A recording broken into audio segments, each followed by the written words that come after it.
Today we're going to talk about some bleeding facts. Haemophilia was first discovered back in 1803 by John Conrad Otto. He was a Philadelphian physician who was the first to publish an article about men who primarily had bleeding disorders. From there, he managed to trace its origins back to 1720 in Plymouth, New Hampshire, where a woman carried the gene for haemophilia. Then, 10 years later in 1813, he also publicised an article about the genetics of haemophilia and how the affected chromosome could then be passed down to the daughter.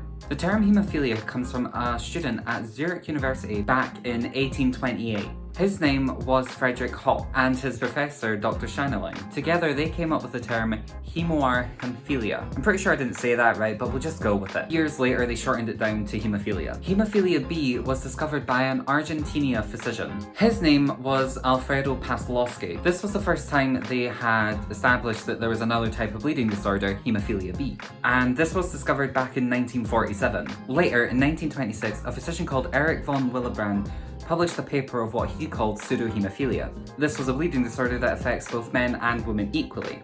30 years later, Ina Marie Nilsson, a researcher at the Malmö University in Sweden, discovered that von Willebrand was a result of the low von Willebrand factor in the blood. 1 in 10,000 people born will have haemophilia A, and 1 in 50,000 will have haemophilia B. Globally, there's estimated at just over 400,000 people in the world that are affected by a bleeding disorder, and only 25% of them receive treatment. That's only 100,000 people receiving treatment for their condition. We have haemophilia A, haemophilia B, von Willebrand's disease. We also have factor 2 deficiency, factor 5 deficiency, factor 5 and 8 deficiency, factor 7 deficiency, factor 10 deficiency, factor 11 deficiency, and factor 13 deficiency. There's also inherited platelet dysfunction disorder. There's also Glanzmann thrombasnesia and Bernard-Seilier syndrome. These are all different types of blood clotting disorders that all affect the blood clotting process. One of the earliest indications of haemophilia goes all the way back to the Talmud, a collection of Jewish rabbinical writings on laws and traditions. This comes from the 2nd century, way back in AD. It states that the boys do not have to be circumcised if their 2 older brothers have died as a result from the procedure. This is a massive indication that those kids had haemophilia if they were going to bleed to death from the surgery.